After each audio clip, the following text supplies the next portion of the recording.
Imagine a man showing up to a date and asking, dead serious, "So, do you own any land?"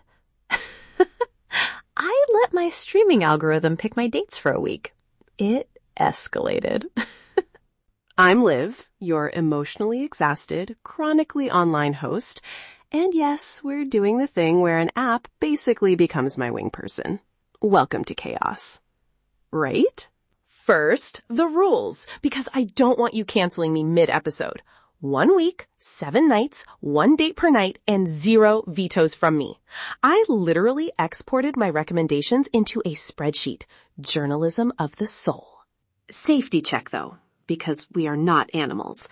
I met everyone in public, told a friend my plan, and kept my phone alive like it was a fragile little battery-powered life raft. How I translated genres into actual human dates? Simple, terrible logic. Rom-coms became daytime coffee, the kind where people pretend their lives are charming. True crime? A dark bar and someone who corrects your timeline of the Manson murders. Soaps meant vineyards and over-dramatic landscapes. Documentaries meant bars with a lecture vibe. You argue politely, then don't speak for the rest of the night. Night 1 was the vineyard soap disaster. He showed up in a sweater that screamed, "I inherit things," and then said, without irony, "So do you own any land?" Like that's charming small talk. I admitted I had binged The Vintner's Legacy at 3 a.m. while eating cold fries, and then I spent the next 10 minutes realizing I knew 3 more plot twists than he did.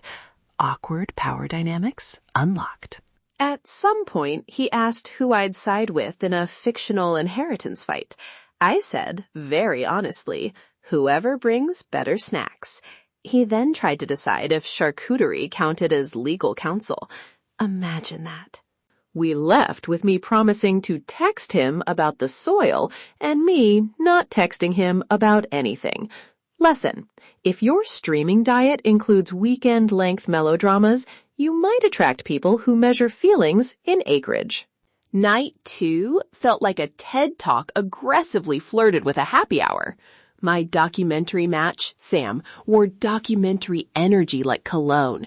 We started on architecture and ended up debating whether brutalism is morally ambiguous. Yes, morally ambiguous benches. 2 drinks in, and we were arguing who deserves credit for public benches. He admired my rhetorical strategies. I admired his ability to turn public infrastructure into a battleground for ethics. We almost high-fived. Almost. Hot take. Shared obsessions are both a blessing and a trap. When someone mirrors your weirdness, it's validating, until it becomes a mirror maze where every oddity bounces back twice as intense. Confession? The rom-com night surprised me.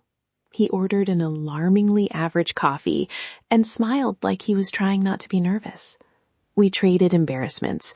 Him cried during a cooking montage. Me cried at a theme song.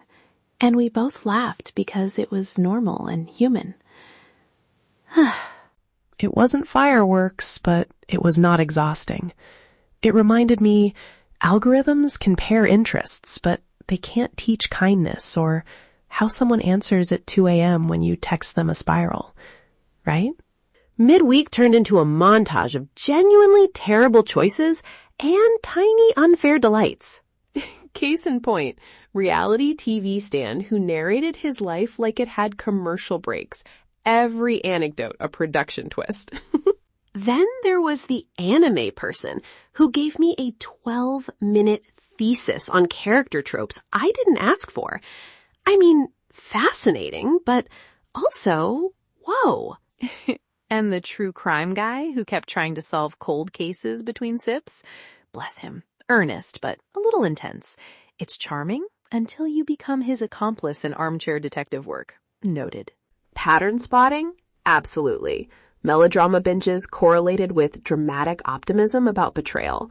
Documentary fans turned pedantic in the cutest way. Comfort show people? Alarmingly hopeful about messy breakups. Each algorithmic category came with its own emotional accessory pack. By the weekend, I invented an unscientific rating system. Would I recommend this human to my sister? Followed by, rate their potential as a houseplant guardian on a scale of 1 to adopt immediately. It's scientific if you squint. Surprise conclusion. What actually worked were low-stakes settings. Coffee where you can bail. Museums where silence is allowed. A bar where disappearing into a dumb conversation is socially acceptable. What failed? Anything where the person tried to live out a plot twist they'd watched. Reminder, people are not episodes. They do not conveniently reveal secrets on cue, and surprise reveals belong in fiction, not your second date. Final takeaway, your media diet says things about you, but it's a conversation starter, not a soulmate certificate. Use recommendations for amusement, not life-altering decisions. And also, basic safety. Meet in public, tell a friend, trust your instincts, and don't let an algorithm guilt you into anything weird. If you enjoyed this ethically dubious experiment and want more chaos-adjacent social science, leave a review and tell me your own streaming dating disasters.